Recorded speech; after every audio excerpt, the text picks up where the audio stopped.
हाय दोस्तों, कैसे हैं आप। जैसा कि मैंने आपसे वादा किया था, इस वीडियो में हम जानने की कोशिश करेंगे कि डिसीजन मेकिंग इतना मुश्किल क्यों होता है और कैसे हम इस मुश्किल चीज को आसान कर सकते हैं।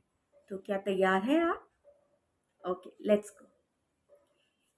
किसी भी चीज को आसान करने के लिए पहले हमें उसे समझना होता है।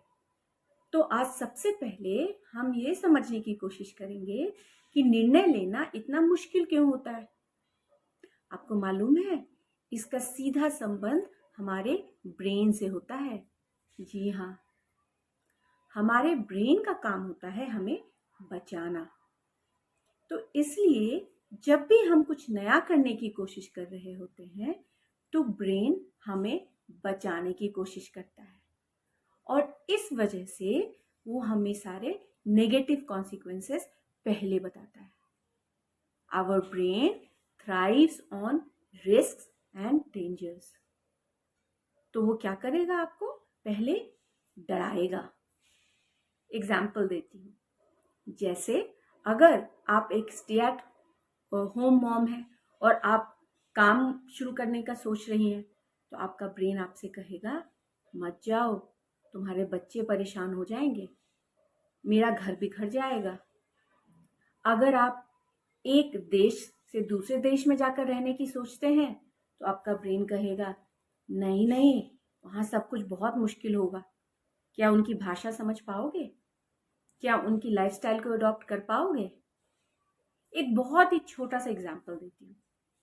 अगर आप पहली बार अपने बच्चे को अपने घर से अकेला पार्क भेजेंगे तो आपका ब्रेन आपको बार बार कहेगा बच्चा गुम हो सकता है, बच्चा गुम हो सकता है, और इस तरह से वो आपको डराता है।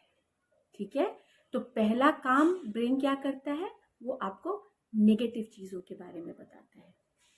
और वो ऐसा इसलिए करता है क्योंकि वो उसका काम है, वो उसका नेचुरल फंक्शन है। बट वो वहीं नहीं रुकता, वो फिर अपना दूसरा काम भी करता है। उसको अंग्रेजी में कहते हैं the brain magnifies what you focus on. इसका मतलब है कि आप जिस भी चीज पर गौर करते हैं आपका ब्रेन उसको बढ़ा चढ़ा कर बताता है। इसके लिए मैं आपको एक एग्जाम्पल दूंगी। कभी आपके साथ ऐसा हुआ है कि आपने एक नया शब्द सीखा और अचानक से हर जगह आपको वही शब्द सुनाई देने लगे, दिखाई देने लगे। होता है ना ऐसा। जैसे कि मान लीजिए आपने फ्रेंच भाषा सीखी तो अचानक से आपको कई ऐसे लोग मिलने लग जाएंगे जो उस भाषा के शब्दों का प्रयोग करते हैं। ठीक है, तो क्या ये दोनों बातें हम समझ गए? पहला ये कि ब्रेन हमें नेगेटिव कॉन्सिक्वेंसेस बताता है पहले, क्योंकि वो हमें बचाना चाहता है।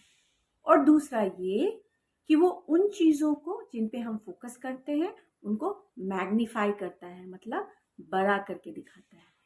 ठीक है, तो जब हम ये दोनों बातें समझ गए हैं तो फिर इसको समझने के बाद हम डिसीजन मेकिंग प्रोसेस को थोड़ा सा आसान बना सकते हैं। मैं बताऊं कैसे? उसके लिए आपको अपने ब्रेन को वैसे ही ट्रिक करना है जैसे आपका ब्रेन आपको ट्रिक करता है। नहीं समझ आया? मैं बताती हूँ मैं क्या कहना चाह रही हूँ। इस काम को करने के लिए आपको 3 स्टेप फॉलो करने हैं। ठीक है, पहला स्टेप, श्रिंक द डिसीजन। अब आप कहेंगे इसका क्या मतलब है? इसका मतलब ये है कि आप जिस किसी भी चीज के लिए फैसला लेने जा रहे हैं उस बात को बहुत तुल मत दीजिए। अपने ब्रेन को बार बार ये मत कहिए कि ये एक बहुत मुश्किल फैसला है, ये एक बहुत बड़ा फैसला है। आपको करना ये है कि आपको बार बार अपने ब्रेन से कहना है कि ये आसान है, मैं कर लूंगा या मैं कर लूंगी, ये इतना भी मुश्किल नहीं है।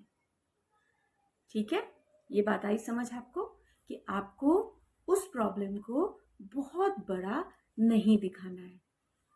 आप उस डिसीजन को ऐसे ही लें जैसे आप रोज डिसाइड करते हैं कि आपको कौन से कपड़े पहनने हैं या आज आप खाने में क्या खाना चाहते हैं। ठीक है, एक बार जब आपने अपने ब्रेन को थोड़ा सा कन्विंस कर लिया, फिर आपको स्टेप नंबर 2 पे जाना है। स्टेप 2 में आपको ये करना है कि आप अपने आप को एक टाइम फ्रेम देंगे। मेरा कहने का मतलब है कि आपको ये सोचना है कि आप इस फैसले को कितने टाइम में लेंगे।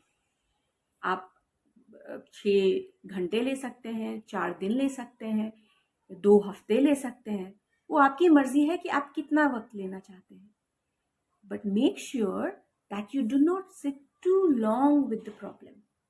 मेरा कहने का मतलब है कि उस समस्या को लेकर बैठे ना रहे। ये नहीं कि टाइम फ्रेम दे दिया 5 साल का, ऐसा नहीं करना है। Give realistic time frame.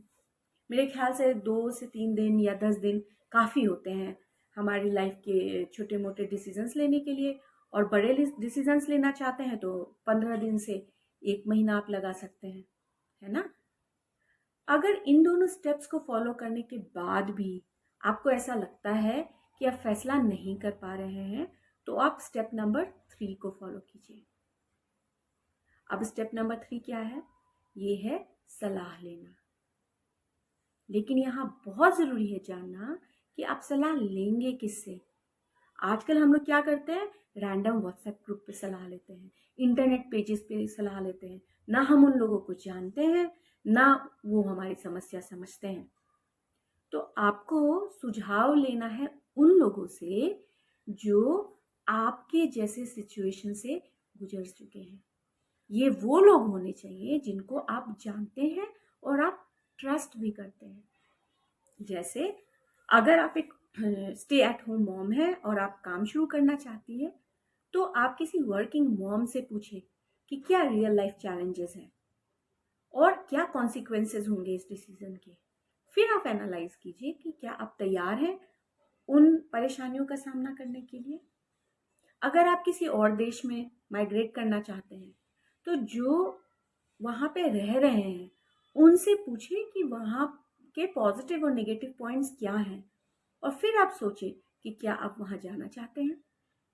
बच्चे का स्कूल चूज करना है तो उन पेरेंट्स से बात करें जिनके बच्चे उन स्कूल्स में जा रहे हैं। साथ में मैं फिर से रिपीट करूंगी, ये वो लोग होने चाहिए जिन पर आप ट्रस्ट करते हैं, जो कि आपको लगता है कि जनरली सही सुझाव देते हैं। ऐसे रैंडम किसी से सजेशंस मत लें प्लीज। ठीक है, तो डिसीजन मेकिंग प्रोसेस को आसान करने के लिए सबसे पहले ज़रूरी है कि आप किसी भी डिसीजन को बहुत बड़ा ना समझें। दूसरी बात है कि आप उसके पॉजिटिव्स पे फोकस करें।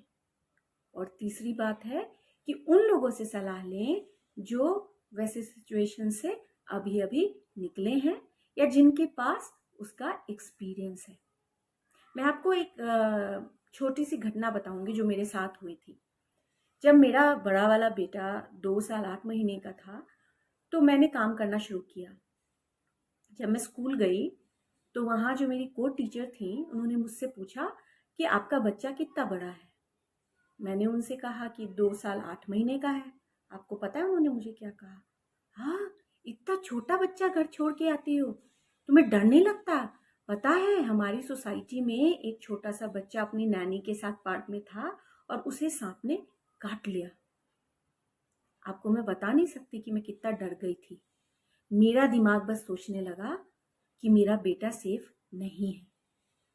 लेकिन तभी मैंने थोड़ा सा अपने इमोशंस पे काबू पाया और आसपास देखा। उस स्टाफ रूम में सारी महिलाएं थी, सबके बच्चे थे, सब ठीक ठाक थे भगवान की कृपा से। और ये सारी महिलाएं कई सालों से काम कर रही थी।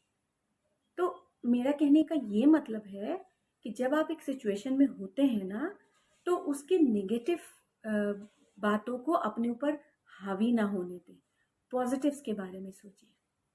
और एंड में सबसे ज़रूरी बात, बहुत ध्यान से सुनिएगा, this is the most important thing. There is no perfect decision in life. कोई भी निर्णय बिल्कुल सही या गलत नहीं होता। आप एक निर्णय करें, अगर वो आपके लिए अच्छा है तो बहुत खुशी की बात है।